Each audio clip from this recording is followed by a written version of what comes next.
자식 도와주다 노후가 무너지는 순간 50대 이후의 돈 문제에서 가장 어려운 주제는 투자도 아니고 대출도 아니고 보험도 아닐 수 있습니다. 가장 어려운 문제는 바로 자식에게 어디까지 도와줘야 하느냐입니다. 부모 마음은 다 비슷합니다. 자식이 힘들다는데 그냥 모른 척하기 어렵습니다.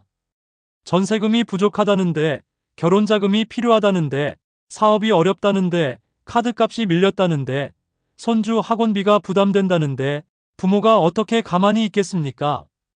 그래서 많은 부모들이 이렇게 말합니다. 내가 조금만 도와주면 자식이 숨통이 트이겠지. 이번 한 번만 도와주면 괜찮아지겠지. 내 자식인데 어떻게 외면하나. 나중에 형편 좋아지면 갚겠지. 부모가 돼서 그 정도도 못해주나. 그 마음은 너무나 자연스럽습니다. 하지만 문제는 여기서 시작됩니다. 자식에게 주는 돈이 부모의 여윳돈에서 나가면 괜찮습니다. 하지만 부모의 생활비, 병원비, 간병비, 노후 비상금에서 나가기 시작하면 이야기가 달라집니다. 자식을 도와주는 돈이 어느 순간부터 부모의 노후를 무너뜨리는 돈이 될 수 있습니다. 오늘은 자식 도와주다 노후가 무너지는 순간에 대해 이야기해 보겠습니다. 이 이야기는 자식을 돕지 말라는 뜻이 아닙니다. 자식과 부모가 함께 무너지지 않기 위해 50대와 60대 이후 부모 세대가 반드시 알아야 할 현실적인 기준을 정리하는 이야기입니다. 첫 번째는 이번 한 번만이 반복될 때입니다. 처음부터 큰 돈을 주는 부모는 많지 않습니다. 대부분은 작은 도움에서 시작합니다. 월세가 부족하다고 해서 조금 보태주고, 카드값이 밀렸다고 해서 한 번 막아주고, 손주 어린이집 비용이나 학원비를 대신 내주고, 이사비나 병원비가 필요하다고 해서 송금해줍니다. 처음에는 정말 한 번인 줄 압니다. 부모도 그렇게 믿고 싶습니다. 자식도 미안해하면서 말합니다. 이번만 도와주시면 다음부터는 제가 알아서 할게요. 그런데 현실에서는 이번 한 번이 다음 한 번으로 이어지는 경우가 많습니다. 월세를 한 번 도와주면 다음 달도 어렵습니다. 카드값을 한 번 막아주면 소비 구조가 바뀌지 않는 한 또 막히게 됩니다. 사업 자금을 한 번 넣어주면 추가 자금이 또 필요해질 수 있습니다. 전세금을 한 번 도와주면 이사할 때 또 문제가 생길 수 있습니다. 부모는 처음에는 도와준다고 생각합니다. 하지만 시간이 지나면 자식의 부족한 현금 흐름을 부모가 대신 메우는 구조가 됩니다. 이때부터 위험합니다. 부모의 통장에서 매달 자식에게 돈이 나가는데 부모는 그것을 생활비로 계산하지 않습니다. 자식이 어려워서 잠깐 도와주는 돈이라고 생각합니다. 하지만 그 돈이 6개월, 1년, 3년 이어지면 그것은 이미 부모의 고정 지출입니다. 퇴직 후 노후 자금에서 가장 무서운 것은 큰 사치가 아닙니다. 반복되는 작은 송금입니다. 한 달 30만 원, 50만 원, 100만 원이 작아 보일 수 있습니다. 하지만 1년이면 360만 원, 600만 원, 1200만 원입니다.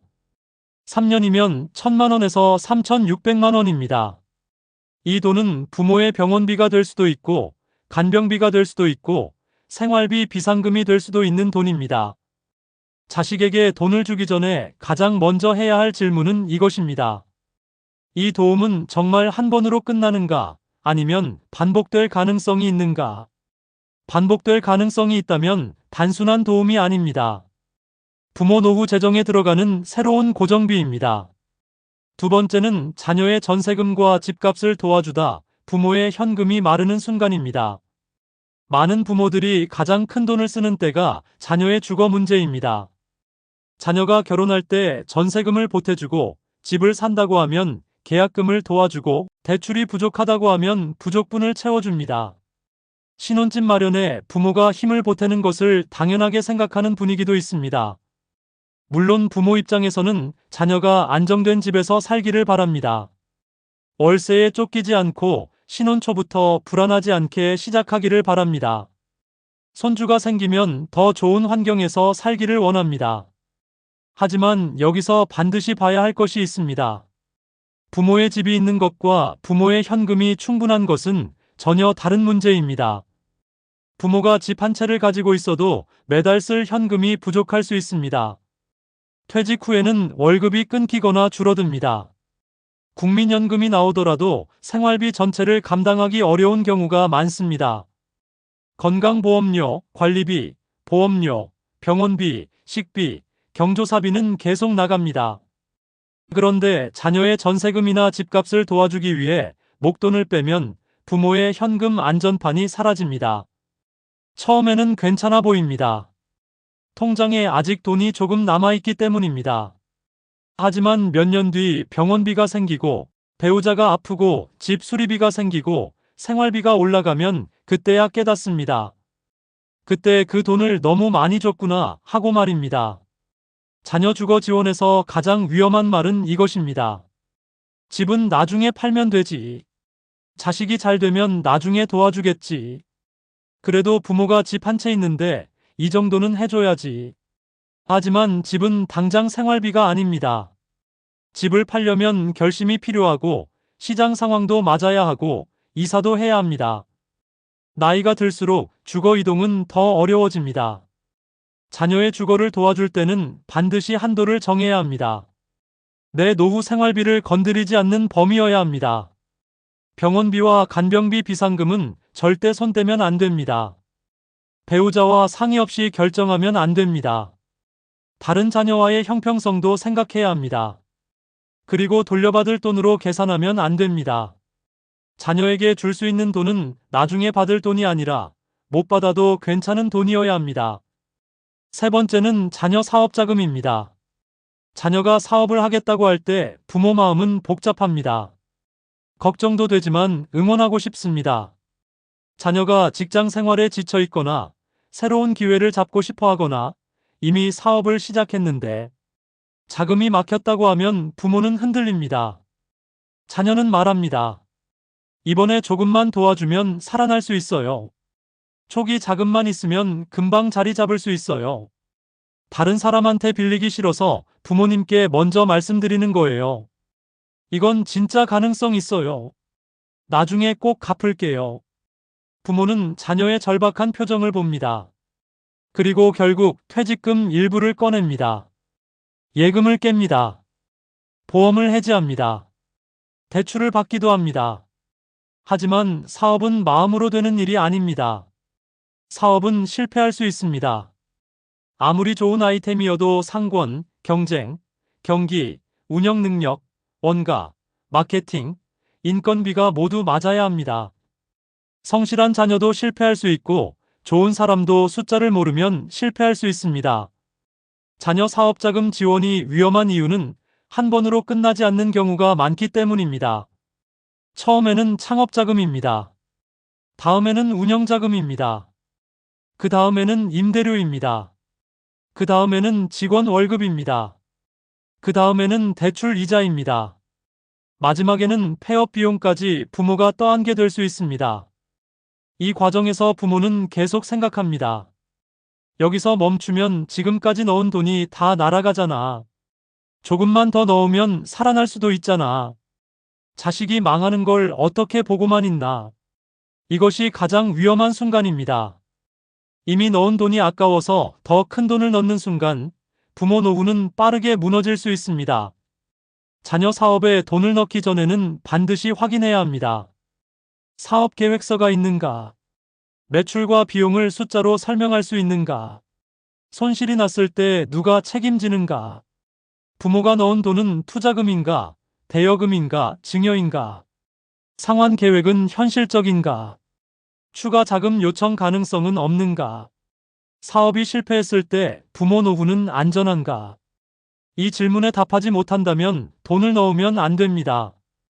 부모가 자녀 사업을 도와줄 수는 있습니다. 하지만 절대 해서는 안 되는 방식이 있습니다. 부모의 노후 생활비를 넣는 것, 병원비 비상금을 넣는 것, 대출을 받아서 주는 것, 배우자 몰래 주는 것, 계약서 없이 주는 것, 실패 가능성을 보지 않고 주는 것입니다. 부모의 노후는 투자금이 아닙니다. 부모의 노후는 생존자금입니다. 네 번째는 손주 비용까지 떠안는 순간입니다. 자녀를 도와주는 돈이 손주 비용으로 이어지는 경우도 많습니다. 처음에는 손주가 예뻐서 시작합니다. 장난감을 사주고 옷을 사주고 용돈을 줍니다. 어린이집 비용을 조금 보태고 학원비를 도와주고 방학 때 여행비를 보태줍니다. 부모 입장에서는 손주에게 쓰는 돈이 아깝지 않습니다. 오히려 기쁩니다. 손주가 좋아하면 마음이 뿌듯합니다. 자녀가 힘들어하는 것을 덜어주는 것 같아 보람도 있습니다. 하지만 손주 비용은 생각보다 오래 갑니다. 어릴 때는 돌봄 비용이고, 초등학교에 가면 학원비이고, 중고등학교에 가면 교육비이고, 대학생이 되면 등록금과 생활비 이야기가 나올 수 있습니다. 문제는 손주 비용이 부모의 선택이 아니라 가족의 기대가 되는 순간입니다. 처음에는 할머니가 한번 내줄게 였습니다. 나중에는 이번 달 학원비 좀 부탁드려요 가 됩니다. 처음에는 선물이었는데 나중에는 고정 지원이 됩니다. 이때 부모는 거절하기 어렵습니다. 자녀에게는 거절해도 손주에게는 더 약해집니다. 손주가 눈앞에 아른거리고 손주에게 부족함이 생기는 것 같아 마음이 아픕니다. 하지만 냉정하게 봐야 합니다. 손주 교육비는 부모가 책임질 돈이 아닙니다. 부모가 여유가 있어 도와주는 것은 가능하지만 부모의 노후를 희생하면서까지 떠안을 돈은 아닙니다. 퇴직 후에는 손주 비용을 생활비 안에 넣어 계산해야 합니다. 매달 얼마를 쓰는지, 명절과 생일에 얼마가 나가는지, 학원비나 돌봄비를 정기적으로 지원하는지 확인해야 합니다. 손주에게 돈을 쓰는 것이 나쁘다는 뜻이 아닙니다. 다만 한도가 있어야 합니다. 명절과 생일 용돈은 정해진 금액 안에서만 하고, 학원비 같은 고정비는 원칙적으로 맞지 않고, 큰 교육비 지원은 배우자와 상의해야 합니다. 손주는 사랑해야 합니다. 하지만 손주 비용 때문에 노후가 무너지면 결국 그 부담은 다시 자녀와 손주 세대에게 돌아갑니다. 다섯 번째는 자녀 빚을 대신 갚아주는 순간입니다. 자녀가 빚 때문에 힘들다고 말하면 부모는 흔들립니다. 카드값이 밀렸다고 합니다. 대출 이자가 부담된다고 합니다. 사업 실패로 빚이 생겼다고 합니다. 보증을 잘못 썼다고 합니다. 생활비가 부족해서 대출을 돌려막고 있다고 합니다. 이때 부모는 두려워집니다. 자녀의 신용이 망가질까봐 걱정됩니다. 자녀가 더 큰 문제에 빠질까봐 불안합니다. 그래서 대신 갚아줍니다. 하지만 자녀의 빚을 부모가 대신 갚아줄 때는 매우 조심해야 합니다. 빚을 갚아주는 것 자체보다 더 중요한 것은 원인이 해결되었는가입니다. 소비 습관이 바뀌지 않았는데 카드값만 막아주면 다시 카드값이 생깁니다. 수입보다 지출이 큰 구조인데 대출만 갚아주면 다시 대출이 생깁니다. 사업 구조가 적자인데 빚만 갚아주면 또 운영자금이 부족해집니다. 부모가 자녀 빚을 대신 갚아주는 순간 자녀는 위기에서 벗어날 수 있습니다. 하지만 동시에 부모가 마지막에는 막아준다는 구조가 생길 수 있습니다. 이것은 자녀에게도 좋지 않습니다. 자녀가 자신의 돈 문제를 정면으로 해결하지 못하게 만들 수 있습니다. 부모는 점점 더 큰 부담을 떠안게 됩니다. 자녀 빚을 도와줄 때는 반드시 조건이 있어야 합니다. 빚의 총액을 정확히 확인해야 합니다. 왜 빚이 생겼는지 원인을 봐야 합니다. 앞으로 같은 일이 반복되지 않을 계획이 있어야 합니다. 부모가 대신 갚아줄 수 있는 한도를 정해야 합니다. 부모가 대출을 받아 갚아주는 것은 피해야 합니다. 특히 부모 명의로 대출을 받아 자녀 빚을 갚아주는 것은 매우 위험합니다. 자녀의 빚이 부모의 빚으로 바뀌는 순간 부모의 노후 현금 흐름이 무너질 수 있습니다. 여섯 번째는 배우자 몰래 자녀를 도와주는 순간입니다. 자녀 문제에서 부부 갈등이 생기는 경우가 많습니다. 한쪽은 자녀를 더 도와주고 싶어 합니다. 다른 한쪽은 노후가 걱정됩니다. 한쪽은 자식이 힘든데 어떻게 모른 척하냐고 말합니다. 다른 한쪽은 우리 병원비는 누가 책임지냐고 말합니다. 이 갈등이 불편해서 일부 부모는 배우자 몰래 자녀에게 돈을 줍니다. 처음에는 작은 돈입니다. 하지만 금액이 커지고 반복되면 문제가 됩니다. 배우자 몰래 준 돈은 단순한 송금이 아닙니다. 부부의 노후 신뢰를 흔드는 일입니다. 퇴직 후 부부의 돈은 한 사람의 돈이 아닙니다. 공동생활비이고 병원비이고 주거비이고 간병비이고 남은 인생을 함께 버티기 위한 안전장치입니다. 그런데 한쪽이 몰래 큰 돈을 자녀에게 주면 다른 한쪽은 배신감을 느낄 수 있습니다. 나중에 통장 잔고가 줄어든 것을 알게 되면 갈등이 커집니다. 자녀를 돕는 결정은 반드시 부부가 함께 해야 합니다. 얼마까지 도와줄 수 있는지, 어떤 경우에는 도와주지 않을 것인지, 빌려줄 것인지, 그냥 줄 것인지, 다른 자녀와 형평성은 어떻게 할 것인지, 부모 비상금은 얼마를 남길 것인지 정해야 합니다. 부부가 같은 기준을 세우면 자녀에게도 분명히 말할 수 있습니다. 우리가 도와줄 수 있는 한도는 여기까지다. 병원비와 생활비는 건드릴 수 없다. 이번 도움은 가능하지만 반복 지원은 어렵다. 추가 요청은 우리도 감당할 수 없다. 이 말은 차갑게 들릴 수 있습니다. 하지만 사실은 가족을 지키는 말입니다. 7번째는 자녀를 돕는 돈과 부모의 생존 자금을 구분하지 못하는 순간입니다. 자녀 지원에서 가장 중요한 원칙은 단순합니다. 도와줄 수 있는 돈과 절대 건드리면 안 되는 돈을 구분하는 것입니다. 도와줄 수 있는 돈은 없어져도 부모의 노후가 흔들리지 않는 돈입니다. 반대로 건드리면 안 되는 돈은 부모가 살아가는데 반드시 필요한 돈입니다.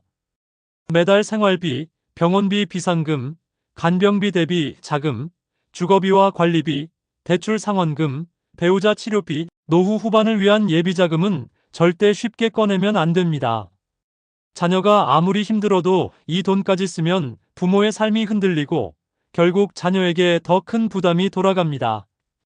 자녀 지원금은 따로 한도를 정해야 합니다. 1년에 얼마까지, 한 자녀당 얼마까지, 반복 지원은 몇 회까지, 큰 돈은 반드시 부부 합의 후 결정, 대출을 받아 지원하지 않기, 병원비 비상금은 절대 건드리지 않기, 이런 기준이 필요합니다.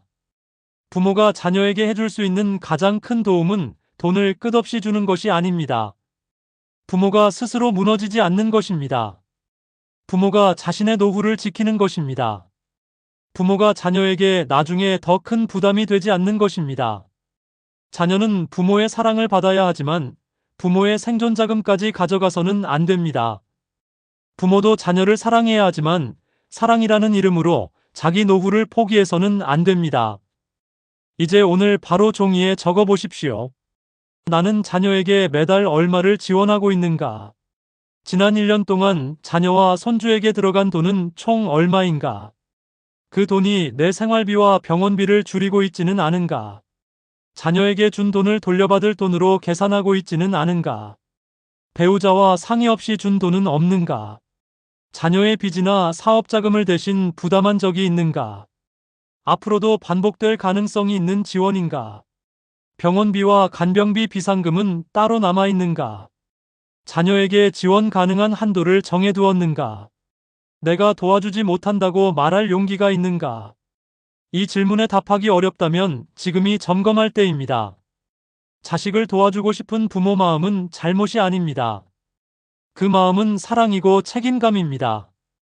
부모는 자식이 힘들 때 가장 먼저 손을 내밀고 싶어 합니다.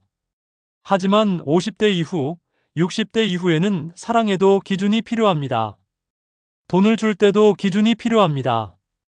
부모의 노후를 지키는 선이 필요합니다. 자식에게 모든 것을 주고 나서 부모가 무너지면 그 부담은 결국 다시 자식에게 돌아갑니다. 부모가 생활비가 없어지고 병원비가 없어지고 간병비가 없어지면 자식은 더 큰 짐을 지게 됩니다. 그래서 부모가 자기 노후를 지키는 것은 이기적인 일이 아닙니다. 가족 전체를 지키는 일입니다. 자녀를 도와줄 수는 있습니다. 하지만 부모의 생존 자금까지 내어주면 안 됩니다. 자녀의 어려움을 함께 고민할 수는 있습니다. 하지만 자녀의 모든 책임을 부모가 대신 짊어지면 안 됩니다. 50대라면 지금부터 기준을 세워야 합니다. 60대라면 오늘부터라도 지원 구조를 점검해야 합니다. 이미 많이 도와줬다면 더 늦기 전에 멈춰서 계산해야 합니다. 자식 사랑은 끝이 없지만 부모의 노후 자금은 끝이 있습니다.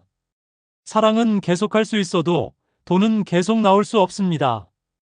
그러므로 부모에게 필요한 것은 차가운 거절이 아니라 따뜻한 기준입니다. 도와주고 싶다. 하지만 우리 노후가 무너지면 안 된다. 이번에는 여기까지 가능하다. 그 이상은 우리도 어렵다. 부모의 병원비와 생활비는 지켜야 한다. 내 문제를 함께 고민하되 우리가 전부 책임질 수는 없다. 이 말을 할 수 있어야 합니다. 노후는 한 번 무너지면 다시 세우기 어렵습니다. 자녀를 지키고 싶다면 먼저 부모의 노후를 지켜야 합니다. 부모가 무너지지 않아야 자녀도 무너지지 않습니다. 이 내용이 도움이 되셨다면 좋아요와 구독 눌러주세요. 좋아요와 구독은 다음 콘텐츠를 만드는데 많은 도움이 됩니다. 다음에는 더 좋은 내용으로 찾아뵙겠습니다.